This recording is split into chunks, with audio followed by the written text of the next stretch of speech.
Colton Mercer's gelding stumbled through snow that rose past its chest.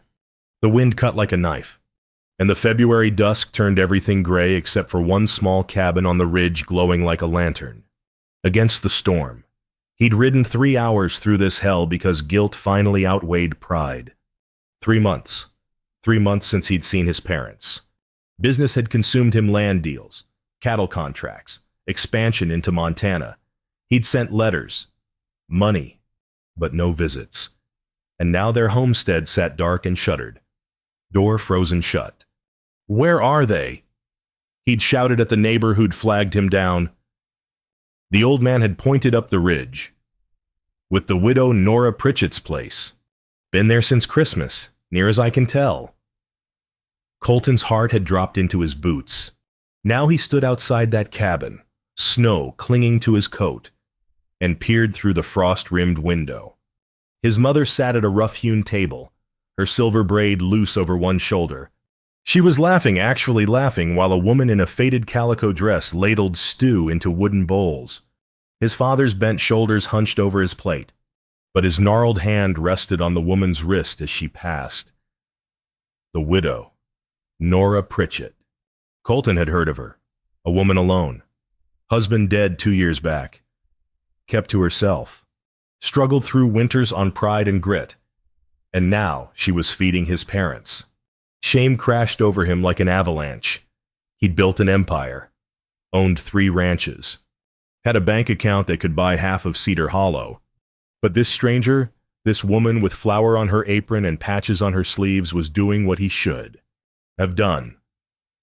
An empty rocking chair sat by the fire, as if waiting. Colton's hand hovered over the door, his breath frosted in the air. Inside. His mother's laughter rang out again, warm and bright. He didn't knock, not yet. The door swung open before he could decide. Cold air flooded the cabin. Nora Pritchett stood in the doorway, spoon in hand, her dark eyes sharp as flint. "Mr. Mercer," she said flatly, behind her. His mother gasped. "Colton." She rose from the table, joy and hurt warring on her face. His father didn't stand, didn't even turn around, just kept his eyes on his bowl. "Ma," Colton said, stepping inside and pulling off his hat. Snow melted on the floorboards. "Pa." Nora closed the door behind him and set another bowl on the table without a word. Her movements were tight, controlled. She didn't look at him. "Sit," his mother said softly, gesturing to the empty chair. Colton sat. The cabin was small, one room, really, with a loft overhead, but it was warm, clean. A pot bubbled over the fire, and the smell of venison stew made his stomach clench. "I came as soon as I could," he started. "I sent letters. We got them," his father said. His voice was rough as gravel. "Paper don't fill a belly." Colton flinched. Nora ladled stew into his bowl and set it down with more force than necessary. "Eat," she said. Not an invitation, a command. He picked up the spoon. The stew was good, better than anything his ranch cook made, but it tasted like ash in his mouth. "How long have they been here?" he asked, looking at Nora. "Since December," she said curtly. "Found them struggling to keep their fire lit, brought them here. And you've been taking care of them." "Feeding them," she corrected. "Keeping them warm. That's all." Colton reached into his coat and pulled out a leather pouch. Coins clinked inside. "Let me pay you." It's the least. Nora's eyes went cold. The least would have been showing up. "Mr. Mercer." She turned her back on him. "This isn't a transaction. You can't buy decency." Silence fell like a hammer. His mother reached across the table and touched Nora's hand solidarity. His father still hadn't looked at him. Colton set the pouch down slowly. "I'm sorry," he said. Nora didn't turn around. Sorry doesn't keep people warm. The wind howled outside. The fire crackled. And Colton realized he was the outsider here, the stranger in his own parents' lives. The next morning, Pale sunlight broke through the clouds. The snow had crusted overnight, hard enough to walk on. Nora led Colton to a small graveyard on her land. One headstone stood alone. Simple and weathered James Pritchett, 1850–1883. She knelt and brushed snow from the grave with her bare hands. Colton stood 10 paces back, hat in hand. "My husband," Nora said without turning. "Fever took him 2 winters ago. Left me the cabin, the debts, and his good name." She paused. "I lost everything, but I didn't bury myself with him." Her words hit Colton like a fist to the chest. He thought of Rebecca, his wife, the way she'd smiled when she told him she was pregnant, the way that smile had faded as labor went on too long, too hard, the midwife's grim face, the silence where a baby's cry should have been. He'd left the nursery intact for 6 months. Then he'd locked the door and thrown himself into work, built ranches, bought land, hired men, anything to keep moving, keep building, keep avoiding the empty room and the empty cradle. He'd sent his parents money because it was easier than sitting with them, easier than facing their questions, easier than feeling anything at all. Nora stood and faced him. "You think money fills the hole it doesn't? Presence does." "I know," he said quietly. "Do you?" The wind shifted. Dark clouds gathered on the horizon. Nora looked up at the sky. "Another storm's coming. You're staying whether you like it or not." She walked past him toward the cabin. "Might as well make yourself useful." Back inside. His mother had moved the empty rocking chair closer to the fire. She patted the worn seat. "Sit, son. Stay a while." Colton sat. His father glanced at him for the first time. Didn't say anything. Just nodded once and went back to whittling a piece of wood. Outside. The first snowflakes began to fall. 4 days snowed in. Colton learned what it meant to be useful. His hands. Soft from signing contracts and shaking hands with bankers. Split and blistered from chopping wood. Nora bandaged them without comment. Her touch efficient and impersonal. He learned to milk the goat badly at first, until his father showed him the right grip. He hauled water from the creek, breaking through ice with an axe. He mended a broken chair leg, following his father's quiet instructions, and he learned to knead bread. Nora stood beside him at the table, her hands working the dough with practiced ease. "Push with your palms, not your fingers, like this." He tried. The dough stuck to his hands. "You're too gentle," she said. "It needs strength." He pressed harder. The dough began to come together. "Better," she said, almost a compliment. His mother hummed hymns by the fire. His father told old stories about the early days in Wyoming before the railroads, before the towns, when it was just land and sky and survival. Colton listened. Really listened. And something in his chest began to thaw. But the supplies were dwindling. The flour sack hung limp. The salt was nearly gone. "I'll ride to town tomorrow," Colton said. "Buy what we need." Nora's jaw tightened. "We're fine." "You're not fine. You're running out." "I said we're fine." The next morning before dawn, Colton saddled his horse and rode to Cedar Hollow. He bought flour, salt, coffee, sugar, lamp oil, and medicine. He paid extra for rush delivery to Nora's cabin and rode back before anyone else woke. He told his parents the supplies were from Nora's stored reserves. But 2 days later, Nora found the receipt in his saddlebag. She cornered him outside while he was splitting wood. "What is this?" He set down the axe. "It's nothing. It's $70. Her voice shook not with gratitude, but fury. "You think I'm a charity case?" "No, I've survived worse than your pity, Mr. Mercer." "I wasn't—" He stopped, took a breath. "I'm sorry, you're right. I should have asked." She stared at him, fire in her eyes. "Teach me," he said quietly. "Let me help the right way. Not with money. With this, he gestured at the wood, the cabin, the life she'd built. I don't know how to sit still, how to be enough without doing something big, but I want to learn. Nora's expression softened barely. She reached into her apron and pulled out a needle and thread. Your father's coat has a torn sleeve. Patch it. Then we'll talk. She walked away. Colton looked at the needle in his hand.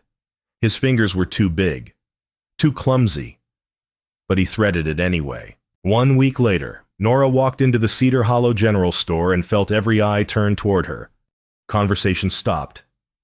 Women whispered behind their hands. The storekeeper's smile vanished. She'd come for flour and coffee supplies she'd always bought on credit, paying it back in preserves and sewing work. Mrs. Pritchett, the storekeeper said stiffly, what can I do for you? 2 pounds of flour and a half-pound of coffee, please. He didn't move. I'm afraid I can't extend you credit anymore. Her stomach dropped. Why not? He glanced at the women watching. Given your situation, it wouldn't be proper. Her face burned. She understood now. The whisper she'd heard outside the church last Sunday. The way the pastor's wife had looked at her, living under one roof with that rich cowboy. Improper. Angling for his money. I'd wager. Nora lifted her chin. I see. She turned and walked out, head high, cheeks flaming. She didn't tell Colton what happened. But his mother noticed her silence that evening. What's wrong? Dear, the older woman asked gently. Nora shook her head. Nothing. But his mother knew. She'd lived in small towns long enough to recognize shame when she saw it. She told Colton while Nora was outside. His jaw went tight. They said what? It's not your fault. Son, but your presence here, people talk. That night, his mother's fever returned. The cough she'd had for weeks worsened. She shivered despite the fire. Colton and Nora worked side by side through the long hours, cold rags for her forehead. Broth spooned carefully. Prayers whispered in the dark. At dawn, the fever broke. His mother slept peacefully. Colton and Nora sat by the fire, exhausted. I built an empire, he said quietly, staring at the flames. 3 ranches, hundreds of cattle. A house with 12 rooms. He paused. I built it all because I couldn't build a crib, because I couldn't face the one thing I wanted most and lost. Nora looked at him, really looked at him. Stillness terrified me. He continued. If I stopped moving, I'd have to feel it. The loss, the failure. Stillness isn't weakness, Nora said softly. It's where healing starts. She placed her hand over his blistered palm. He didn't pull away. The fire crackled between them. Outside, the first birds of morning began to sing. 2 days later, 4 horses appeared outside the cabin. Nora opened the door to find Pastor Morrison and 3 town councilmen on her porch. Hats in hand, faces grim. Her stomach turned to ice. Mrs. Pritchett, the pastor said, we need to speak with Mr. Mercer. Colton appeared behind her. I'm here. The pastor cleared his throat. Mr. Mercer, this arrangement is unseemly. You're a man of standing. She's a widow. You're living under one roof without proper don't get out, Nora said. The pastor blinked. Excuse me. I said get out of my home. Mrs. Pritchett, we're only concerned for your reputation. My reputation. Her voice shook. Where were you when I was starving last winter? Where were you when my husband died and the bank tried to take this land? She stepped forward. I don't need your concern. I don't need your judgment. And I sure as hell don't need you telling me who can stay in my home. One of the councilmen spoke up. Mr. Mercer, you must either leave or make your intentions honorable. Surely you see... Nora turned to Colton, waiting for him to speak. He opened his mouth, closed it. Fear flickered in his eyes, fear of commitment, fear of loss, fear of risking his heart again. He said nothing. The silence stretched like a chasm. Nora's face went pale, then hard. "Go, Mr. Mercer." Her voice was cold as the snow outside. "You're good at that." His mother, sitting by the fire, began to cry softly. His father stared at the floor. Colton looked at Nora at the hurt in her eyes, the walls slamming back into place. "I go." He went. The door closed behind him. The councilman followed, satisfied. Inside, Nora sank into the rocking chair and stared at the fire. Outside, Colton rode into the gray afternoon, hating himself more with every step. Colton's ranch was exactly as he'd left it, grand, empty, silent. He sat in his study for 3 days, staring at account ledgers, numbers that meant nothing, contracts that felt like chains. On the 4th night, he stood outside the nursery door. He'd locked it 2 years ago and never opened it since. His hand shook as he turned the key. Inside, dust covered everything. The cradle sat in the corner. A folded quilt draped over the edge. A rocking horse, a shelf of books he'd never read aloud. Colton sank to his knees and wept. Meanwhile, 40 miles away, Nora kept his parents alive on scraps and stubbornness. The flour was gone. The coffee was gone. She boiled snow and called it soup. His mother tried to help, but she was too weak. His father tried to insist they leave, go to town, find help. "No," Nora said. "I made a promise. I keep my promises." On the 7th day, his father collapsed. Exhaustion, hunger, cold. Nora sent word to Colton through a passing traveler. "Your father is dying. Come or don't. Your choice." Colton received the message at dawn. He didn't pack, didn't hesitate. He saddled his horse, loaded a wagon with supplies, and rode. But first, he stopped at the cemetery. Rebecca's grave was covered in snow. He brushed it clean and knelt. "I've been running from you," he said aloud. "From the baby. From everything we lost. I thought if I kept moving, kept building, I could outrun the pain." He paused. "But I can't, and I'm done trying." He stood. "I can't bring you back, but I can stop wasting the life you gave me. I can stop being afraid." He rode to Nora's cabin as the sun broke over the mountains. She stood in the doorway, arms crossed, eyes red from lack of sleep. He climbed down from the wagon. "I brought lumber, seeds, tools, medicine." "Why, because I'm done running." He took a step closer. "Because I'm asking if you'll have me let me stay. Not as a guest, not as charity, as a partner." Nora stared at him. "You left." "I did, and I'll regret it the rest of my life." His voice cracked. "But I'm here now, and I'm not leaving again." She searched his face, then looked past him at the wagon, at the supplies, at the hope he'd brought. "Your father's inside," she said quietly. "He needs you." Colton went in. Sunday morning, Cedar Hollow Church. The pews were packed. The pastor stood at the pulpit, mid-sermon. When the doors opened, Colton Mercer walked in. Heads turned. Whispers rippled through the congregation. He walked down the center aisle, boots echoing on the wooden floor, and stopped at the front. Pastor Morrison faltered. "Mr. Mercer, this is irregular. I have something to say."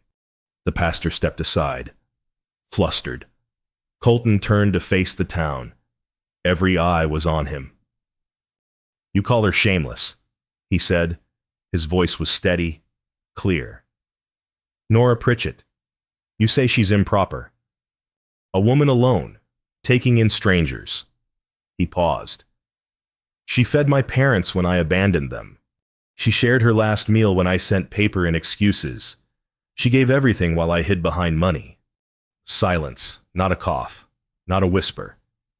You call me honorable because I'm rich, but there's no honor in what I've done. I let fear keep me from the people who needed me most. He looked toward the back of the church. So if you want to judge someone, judge me. Nora sat in the last pew. She hadn't moved. Colton walked toward her. The congregation watched, breathless. He stopped in front of her. Nora Pritchett, I'm asking you in front of this whole town, will you let me stay, not because you need me, but because I need you, because you taught me what it means to be still, to heal, to be enough. Nora stood slowly. I don't need their pity, she said quietly, or their approval. I know, but I'll take a man who's learned to tend a fire. She placed her hand in his. The church erupted, some gasps, some murmurs, some scattered applause. The pastor opened his mouth, closed it, then nodded reluctantly. Colton and Nora walked down the aisle together. His parents followed his father, walking steadier now, his mother smiling through tears. They stepped out into sunlight. For the first time in 2 years, Colton felt like he could breathe. 3 months later, May brought wildflowers and warmth. The cabin had grown, new rooms added, a proper porch built, fresh paint on the shutters. Colton and Nora worked side by side every day. He learned carpentry from his father. She taught him to plant a garden. Together, they rebuilt not just a home, but a life. The town came around slowly. A few families at first offering help with the spring planting, bringing supplies, sharing meals. Then more. Barn raisings became common. Shared harvests, potlucks, forgiveness. Colton learned wasn't instant. It was earned in small moments, quiet actions, steady presence. Inside the cabin, a nursery waited, empty, but not haunted, open, hopeful. One evening, they sat on the porch, all 4 of them. His mother rocked gently, knitting a blanket. His father carved a toy horse from pine. Nora leaned against Colton's shoulder. The sun set behind the mountains, painting the sky gold and pink. You came home, son, his mother said softly. Finally. Colton looked at Nora, at his parents, at the land stretching out before them, wild and beautiful and full of promise. Took me long enough, he said. Nora smiled. Long roads find home too. His father held up the carved horse. For the future, he said, a twinkle in his eye. Colton took Nora's hand. The wind carried the scent of wildflowers. Birds sang their evening songs. And the empty rocking chair, the one that had waited so long, was finally, peacefully, filled. They sat together as darkness fell, a family forged not by blood alone, but by choice and sacrifice and love that bloomed in the hardest soil. Home, at last.